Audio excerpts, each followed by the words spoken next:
Hello everyone, अभी हम अपनी एचएस लक्ष्य 2020 सीरीज का नेक्स्ट लेक्चर स्टार्ट करने जा रहे हैं। इसमें हम एचपीएस प्रीलिम्स 2020 के लिए important and previous year questions discuss करेंगे, तो वीडियो को ध्यान से लास्ट तक देखते रहिए।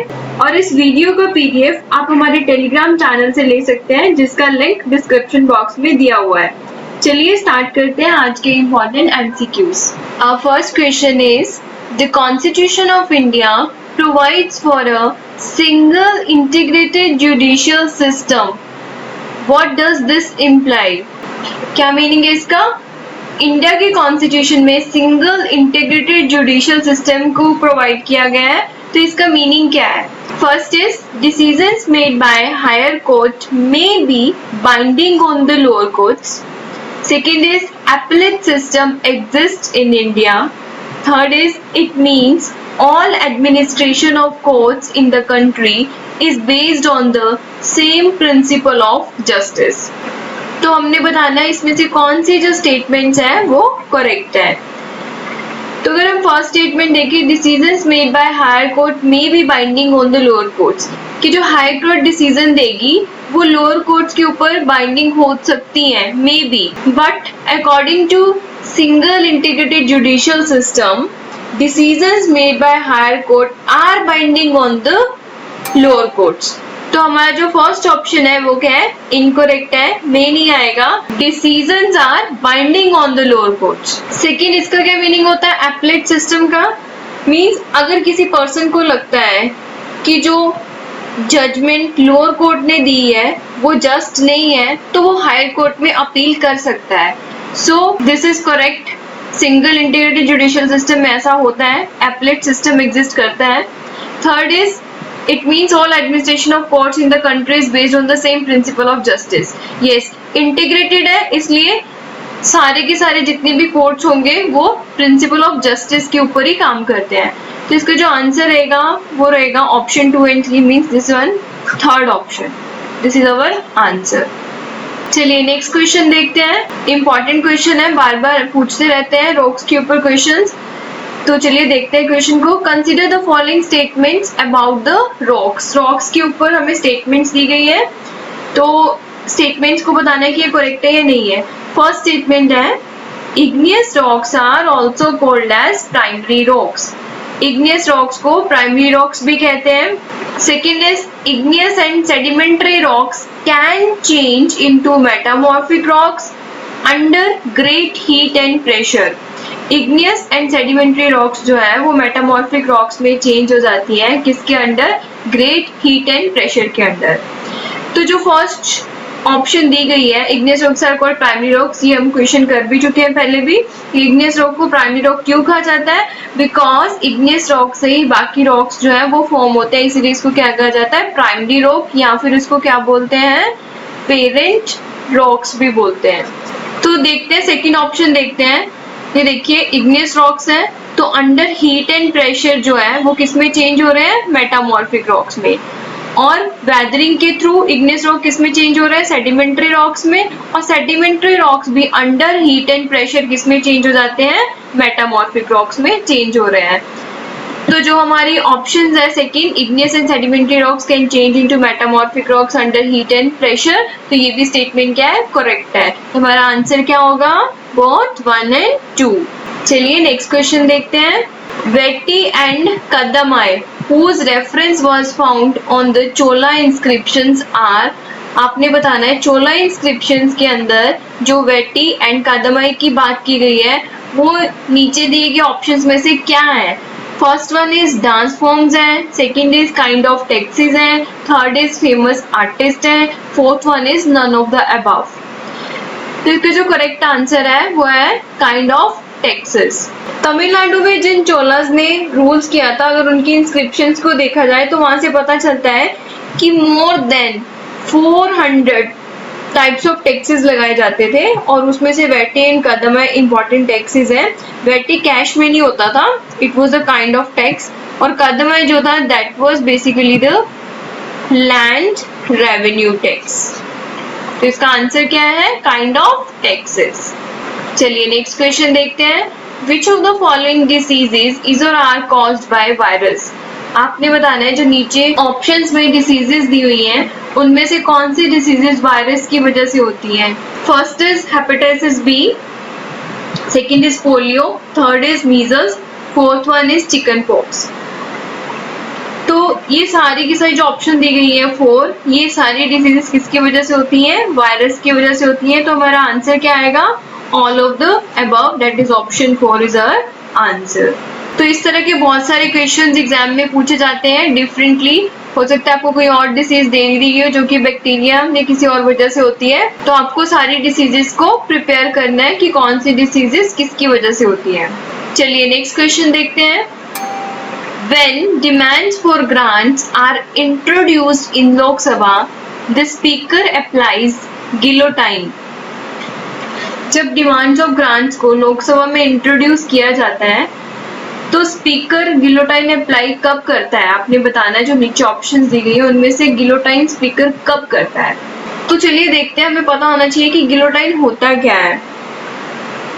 टोटल क्या होता है कि टोटल 26 डेज जो है वो अलॉट किए जाते हैं for the voting of demands के लिए, और लास्ट डे पे क्या होता है, speaker puts all the remaining demands to vote. Speaker सारी डिमांड्स वोटिंग के लिए डाल देता है और चाहे वो डिस्कस हो या ना हो मेंबर्स के थ्रू, उन्हें डिस्पोज कर दिया जाता है। तो इसी को क्या कहते हैं, गिलोटाइन कहते हैं।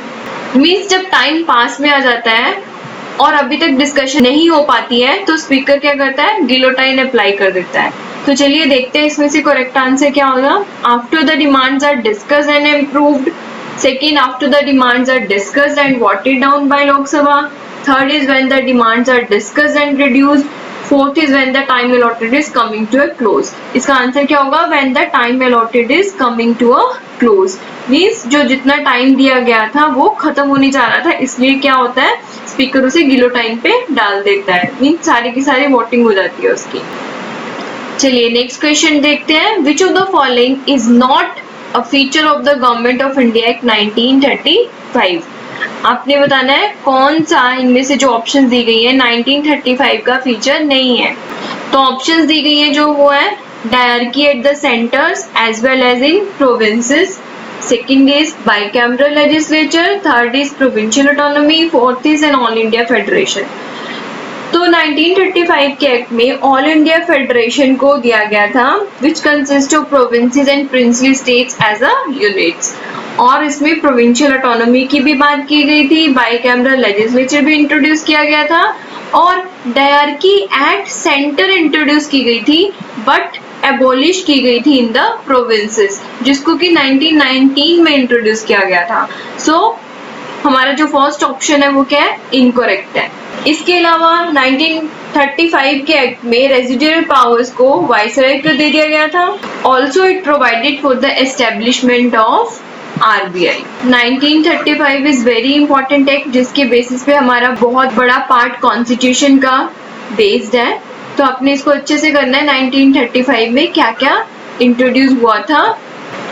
चलिए नेक्स्ट देखते हैं। Which of the following duty is not perform by the controller and auditor general of India. आपने बताना है नीचे दी गई ऑप्शंस में से कौन सी ड्यूटी कैग के थ्रू परफॉर्म नहीं की जाती है। तो हमारे पास ऑप्शंस हैं to audit and report on all expenditure from the CFI Consolidated Fund of India, to audit and report on all expenditure from the contingency fund and public accounts. Third, to audit and report on all trading, manufacturing, profits and loss account. Fourth is to control the receipts and issue of public money and to ensure that the public revenue is lodged in the exchequer. तो CAG का जो basic काम होता है वो audit करना रहता है। तो फर्स्ट जो ऑप्शन है ये ऑडिट रिपोर्ट करता है CFI के ऊपर, ऑडिट एंड रिपोर्ट देता है contingency fund and public accounts के लिए, ऑडिट एंड रिपोर्ट करता है on all trading, manufacturing, profit and loss account, but ये कंट्रोल नहीं करता है receipts and issue of public money. ये क्या करता है, ये audit the receipts and expenditure of the centre and each state. So fourth option is incorrect. First, second, third is correct, only 4 is incorrect. Next question is when was the Dronacharya award started? Dronacharya award कब start किया गया था? तो इसका जो correct answer है वो है ईयर 1985 में। और द्रोणाचार्य अवार्ड किसको दिया जाता है? It is given for the outstanding performance by the coaches in the sports and games. इसका जो फर्स्ट अवार्ड था वो भास्कर भागवत को दिया गया था, जो कौन सी स्पोर्ट्स से थे? रेसलिंग से। एंड जो 2019 के अवार्ड है वो किस किस को मिले हैं? मोहिंदर सिंह ढिल्लों को मिले हैं एथलेटिक्स में, रणबीर सिंह कबड्डी के लिए, विमल कुमार को बैडमिंटन, संदीप गुप्ता को टेबल टेनिस, संजय को क्रिकेट एंड मर्जबान को हॉकी के लिए। तो अब 2019 के जो अवार्ड मिले हैं आप उनको याद रखिए कि किस किस को मिला है और वो कौन सी स्पोर्ट से बिलोंग करते हैं। Next is which of the following glands in human body act both as endocrine gland as well as exocrine gland? Human body की कौन सी ग्लैंड ऐसी है जो कि एंडोक्राइन और एक्सोक्राइन ग्लैंड दोनों की तरह बिहेव करती है? तो ऑप्शंस है adrenal gland, lacrimal gland, pancreas, thyroid. इसका जो करेक्ट आंसर है वो है पैनक्रियास। और ये ग्लैंड पैनक्रियास क्या सीक्रेट करती है? Insulin. This is again the important question, तो आपने याद रखना है क्या सीक्रेट करती है? इंसुलिन सीक्रेट करती है। Next question is who among the following kings had given patronage to Tansen before Akbar? Akbar से पहले तानसेन को कौन से राजा ने पैट्रोनेज प्रोवाइड किया था? अकबर के बारे में तो सारे जानते हैं, लेकिन उससे पहले कौन से किंग ने किया था? तो इसका जो करेक्ट आंसर है वो है Raja Ramchandra Singh of Bhatta. Next question is which one of the following is associated with albedo? नीचे दी गई ऑप्शंस में से कौन सी अल्बिडो के साथ एसोसिएटेड है? First is transmitting power, second is absorbing power, third is emissive power, fourth is reflecting power. First हमें पता होना चाहिए कि एल्बिडो होता क्या है। एल्बिडो क्या होता है? Albedo is a fraction of light that is reflected by a body और द सरफेस। मींस कितना रिफ्लेक्ट होके लाइट वापस जाता है, तो उसको क्या बोलते हैं? उस पर्टिकुलर सरफेस की उसकी क्या बोल देते हैं? एल्बिडो कहते हैं। Means this is the reflecting power कितनी है उसको बोलते हैं albedo. So answer is fourth. चलिए नेक्स्ट क्वेश्चन देखते हैं। The money bill is defined in which article of the constitution of India? Money bill को इंडिया के कॉन्स्टिट्यूशन में कौन से आर्टिकल में डिफाइन किया गया है? तो ऑप्शंस है 108, 110, 112 या 115। क्या होगा इसका आंसर? इसका आंसर है ऑप्शन 2 आर्टिकल 110। आर्टिकल 108 किससे रिलेटेड है? ये है ज्वाइंट सिटिंग के साथ रिलेटेड है। 112 जो है वो एनुअल फाइनेंशियल स्टेटमेंट के साथ रिलेटेड है और 115 जो है वो डिफरेंट ग्रांट्स के साथ रिलेटेड है। तो जो 110 है वो किससे रिलेटेड है? मनी बिल की डेफिनेशंस के साथ रिलेटेड है। चलिए नेक्स्ट क्वेश्चन देखते हैं। In which city the human space flight centre is proposed to be set up by the ISRO? ISRO ने ह्यूमन स्पेस फ्लाइट सेंटर को कौन सी सिटी में सेटअप करने का प्रपोजल रखा है? तो इसका जो आंसर है वो क्या है? ऑप्शंस है हमारे पास कोची, विशाखापट्टनम, श्रीहरिकोटा या चालकेरे। इसका जो आंसर है वो option 4 Challakere. It is in Karnataka. ठीक है, ये कर्नाटका की एक सिटी है चालकेरे। यहाँ पे human space flight centre open किया जाएगा। Next question is NEOWISE often seen in news recently is an options आपके पास comet, asteroid, dwarf planet, exoplanet. बहुत ज्यादा न्यूज में रहा था ये NEOWISE, तो अपने बताना NEOWISE जो है वो इनमें से क्या है?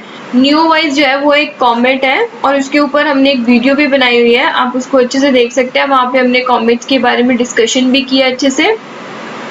तो NEOWISE क्या है? एक कॉमेट है। चलिए नेक्स्ट क्वेश्चन देखते हैं। Yuva initiative sometimes seen in news is related to. Yuva initiative किसके रिलेशन में है? First is facilitate youth to gain relevant skills for productive lives, Second, scout sports talent in the age group of 8 to 14 years from schools. Third is provide vocational training to develop skilled manpower for industry. Fourth one is none of the above. तो इसका जो answer है युवा initiative वो किसके लिए? Facilitate youth to gain relevant skill for the productive life, कि उनको ऐसे स्किल्स प्रोवाइड कराया जाए जिससे कि वो एक अच्छी लाइफ जी पाए। हमारा आंसर क्या ऑप्शन फर्स्ट। और इसका जो टारगेट ग्रुप रहेगा वो एडोलसेंट गर्ल एंड बॉयज रहेंगे। चलिए नेक्स्ट क्वेश्चन देखते हैं। Who was the leader of Dhami movement in Himachal Pradesh?